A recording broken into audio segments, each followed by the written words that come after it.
And something just told me, like, you got training tomorrow, you don't need to do this, just focus on the training. And, that night, one of my best friends, one of my good mates, ended up passing away. He got in a fight with a bunch of my other friends and some other kids that were at the party, and he ended up getting hit and smacked his head on the ground and passed away. And, something bigger than me was happening at that moment. Something told me, like, don't go.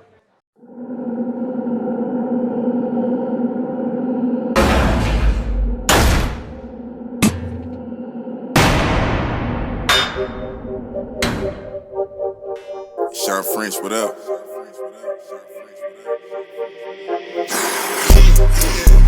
This one luck, I let the pain inspire me. I put my all in everything I'm doing. Up until it's done, I'm me for the entirety. I put in overtime, I be working. Just know I'ma go for mine, cause I earned it. They watching, I know it's time. I confirmed it. A whole society determined What if you grew up in the down under in Australia and you were a great athlete? What are you gonna play? You're probably gonna play rugby, right? But what if one man, 6'4", massive monster, learns how to play American football, doing something that nobody else in Australia is doing, and then to find themselves walking on campus at Georgia Tech, getting a scholarship on the spot, having an illustrious career in the NCAA football, getting drafted by the Denver Broncos, and ending up in Jacksonville, Florida, becoming a Jacksonville Jaguar. Duval, baby, come check this one out.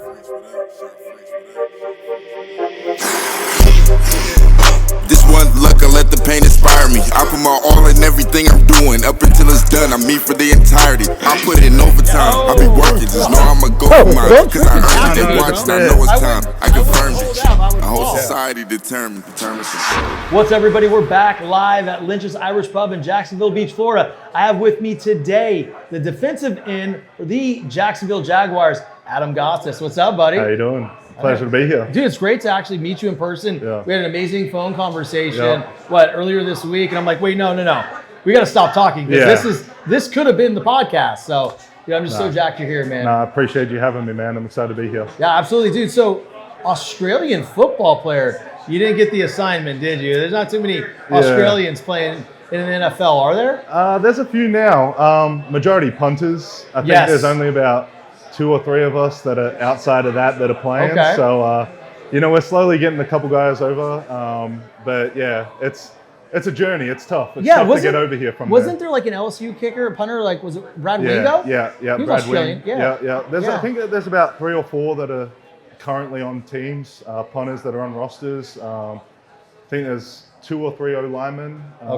But I think I'm the only defensive lineman. There might be one other young guy that just came in through the International Pathways program. Wow, but, that's really cool, man. Yeah. So what was that like, right? Because, growing up in Australia, living a different path, right? Like, walk us through that journey of getting, to America to go play at Georgia Tech and then, into the NFL.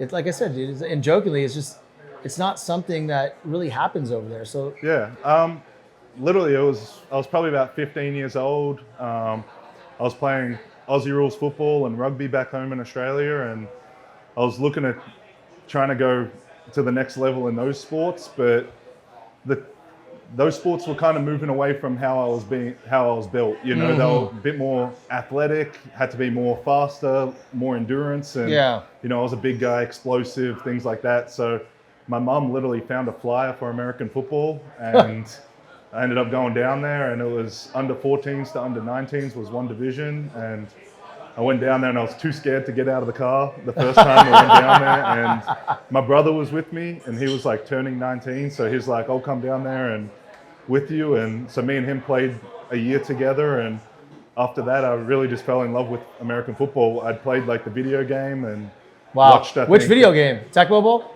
It was Madden. It was Madden like 04, 05.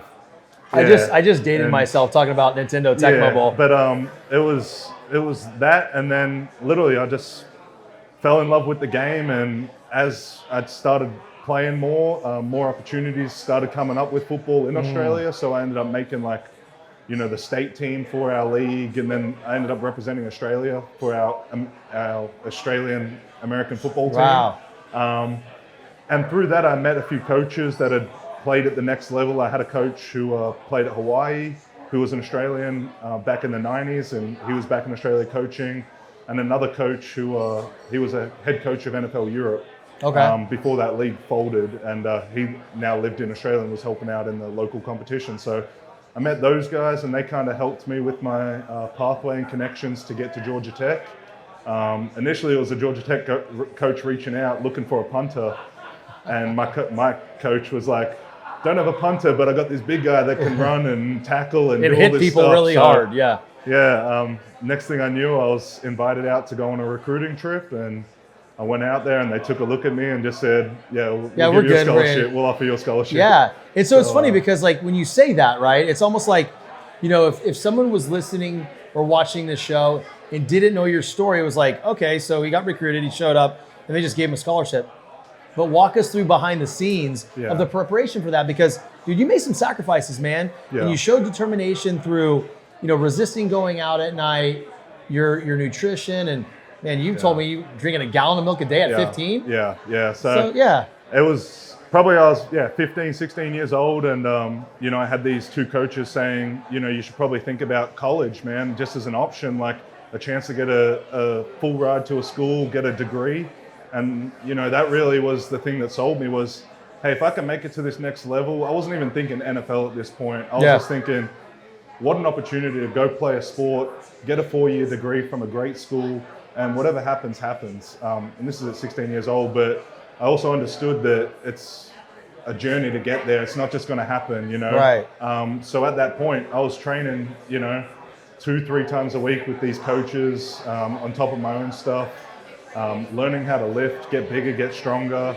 And then, as you said, the nutrition, the sacrifices, all that stuff, I started like working out in my mind that I'm trying to do something that not a lot of people in Australia have done before. And I don't think anyone has done what I've done, which was start at the grassroots level in Australia and go through grassroots Australian, like American football, get a college scholarship, go through college, and then make it to the pros. A lot of the other Aussies that we've talked about, they were professionals in Australia playing either rugby or Aussie rules, and then just got recruited straight to the NFL. So my journey's a little bit different, that I kind of went through that grassroots football at the local club level. And it's just been, it was a ton of sacrifice. You know, like you said, it was sacrificing nights out with my mates,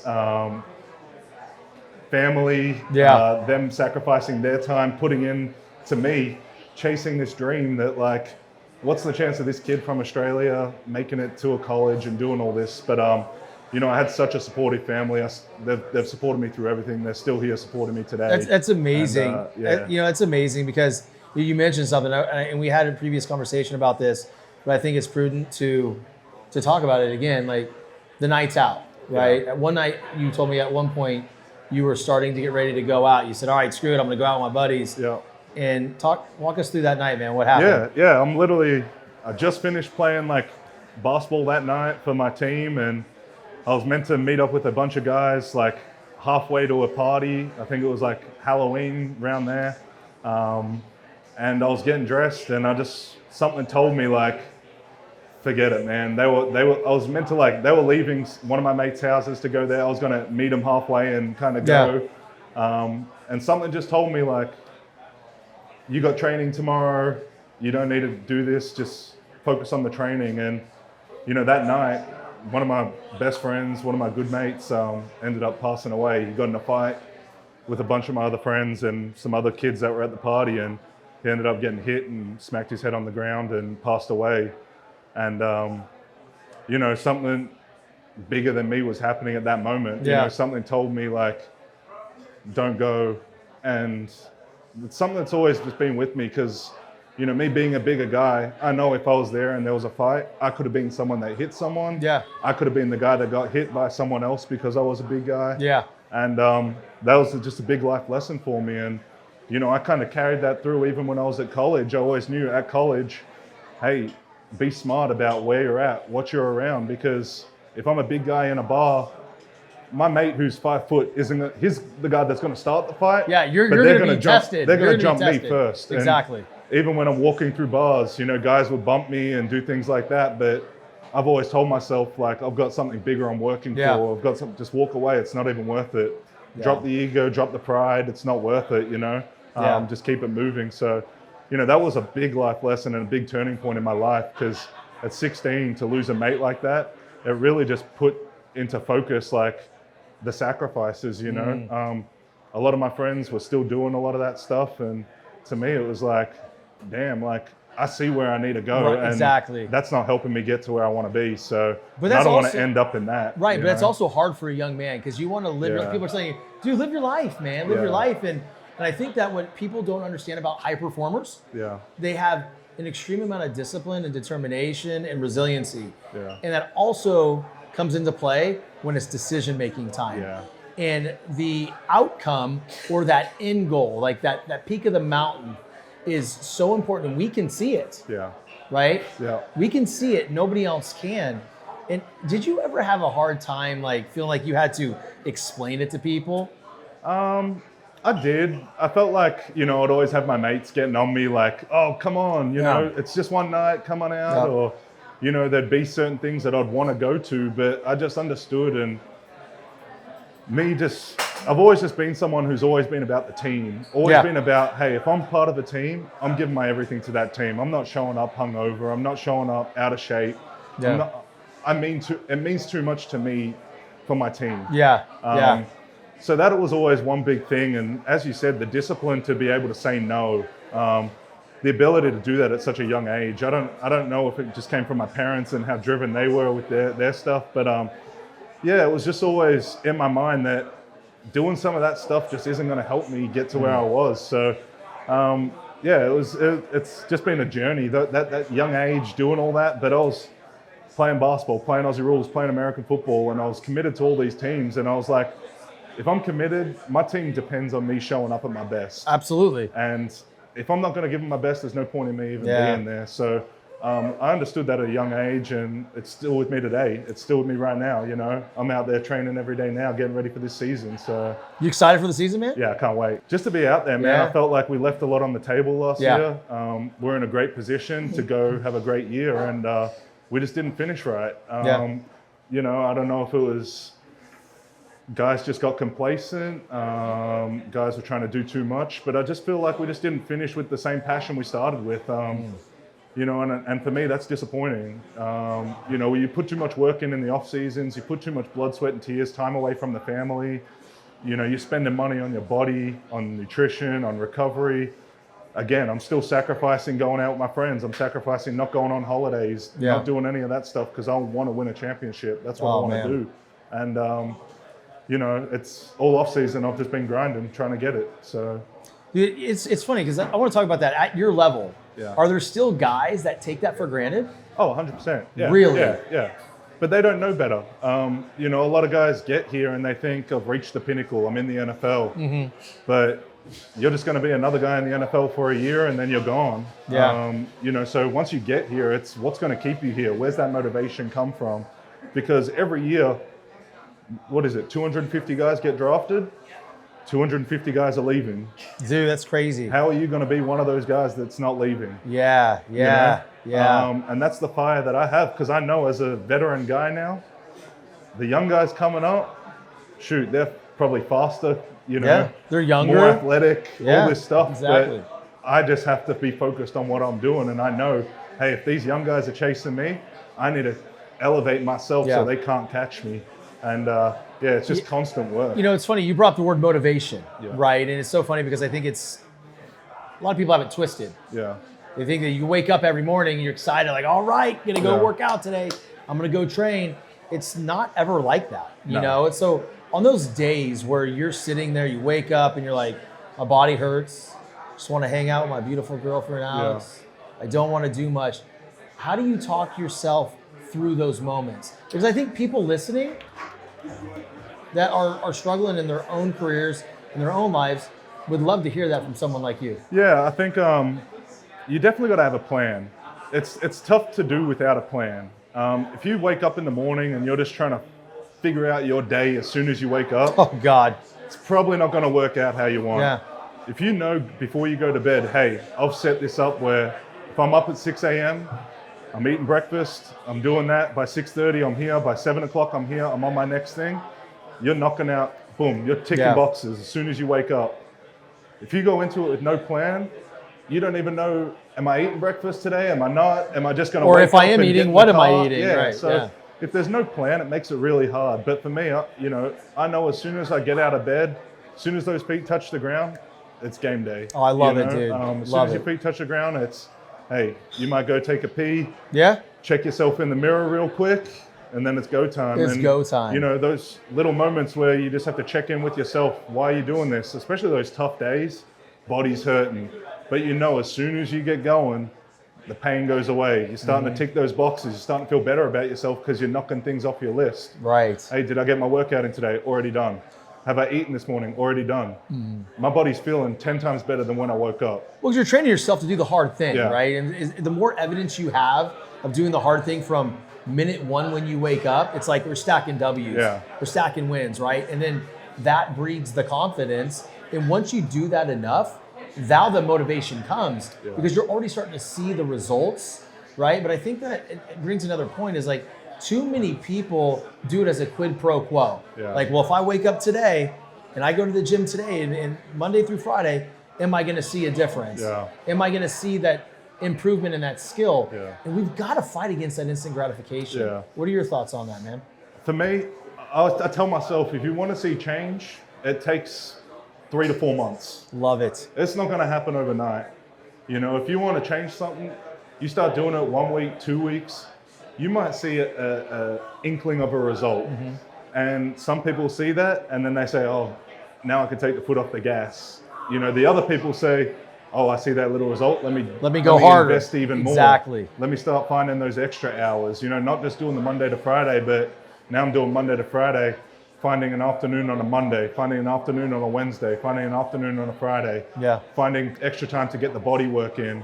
And I mean, even things like that, like we talked about the guys earlier, dude, there are so many young guys that come into the league that I just have to, they don't even get massages, don't even think about recovery, none of that stuff. You know, they're in the building, out of the building, back on the video games, doing whatever.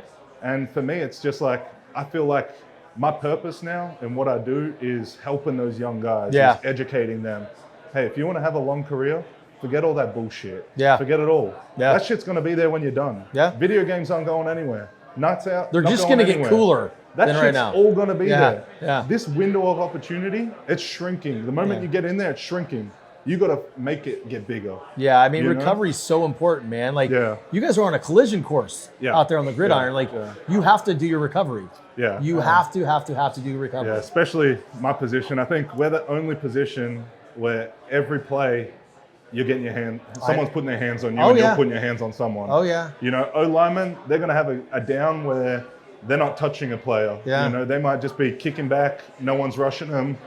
A receiver might not get touched, a running back might just be running out, quarterback. Not you. But not us, interior D linemen, we're getting 2 hands on us, 4 hands on us. So we have to have a different mentality, a different type of beast inside us. And I think that's what makes us so important to the team. You know, I think everything starts up front, starts with us up front. The better we play, the tougher we are, the more hungry we are. Everyone feeds off that because they understand how important our job is, what we go through, what our bodies are going through. Yeah. And so. Dude, what's your body feel like the next day after a sun out? Like you've been through a car accident. What's a Monday feel like, bro? Pretty brutal. Yeah, pretty much like you've been through a car accident. Shit.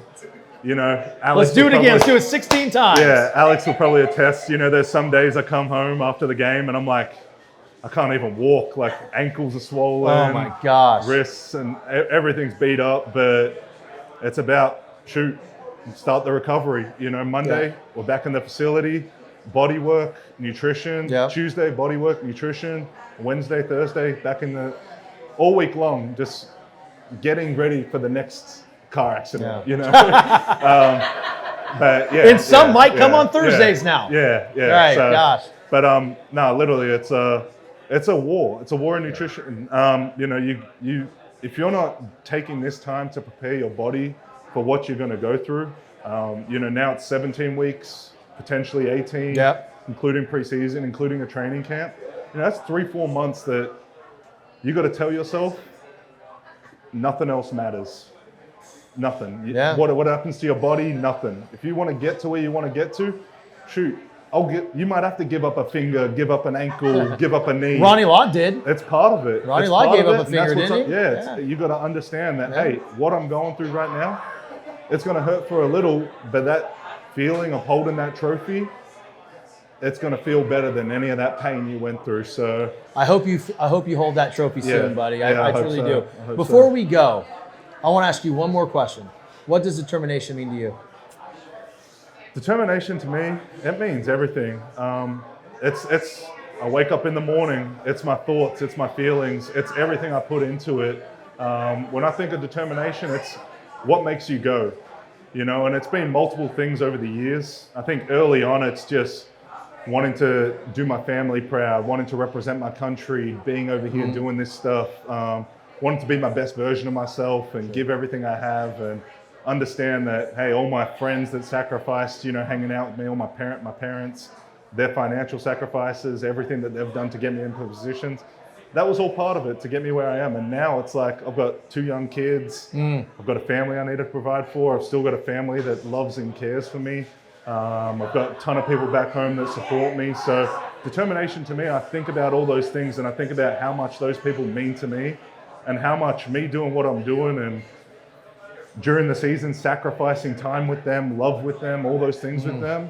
I just put that back into my work. I put that into my training. When I'm training, I'm having a rough day or I don't feel like doing it, I just think, man, like, what would my kids think of me if I was to quit today? Or say, today I don't have enough to do those extra reps or that extra sprint. Right. Or go chase that guy down. And I don't ever want to feel like that, feel like I'm a bad example of pushing through something that it's just hurt, like it's just your body, if you can train yourself mentally to get tough enough where pain is just something that you just know comes with it and it's just part of it. So for me, it's just always been like, and now like determination is like holding that trophy, it's printing off a picture of myself holding that trophy and putting it into fruition that this is going to happen, making it a reality. I love it. So it's just finding that little bit of something every day that you can grab onto and say,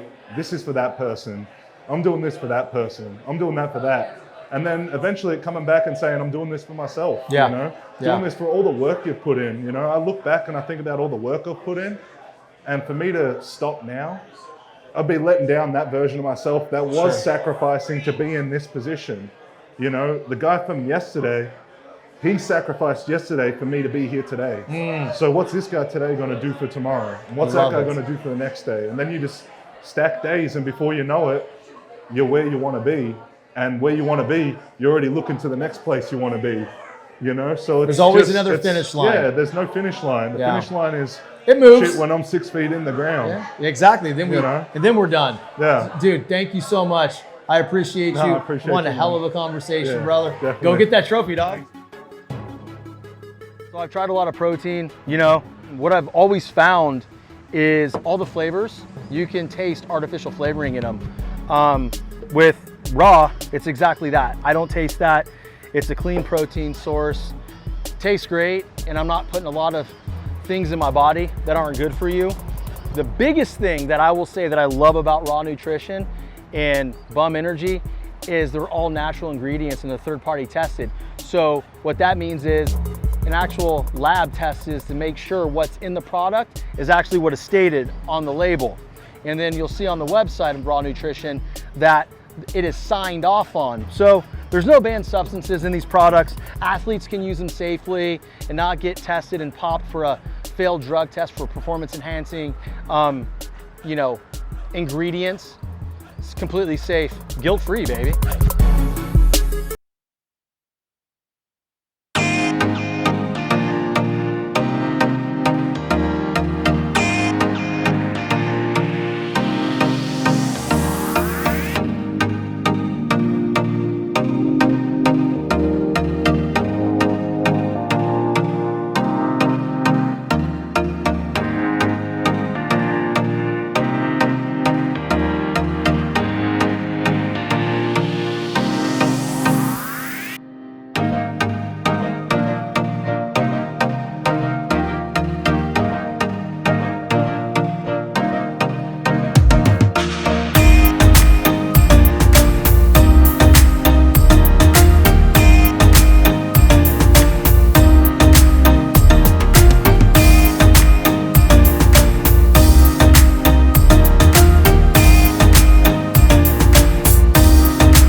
Sharp French, what up?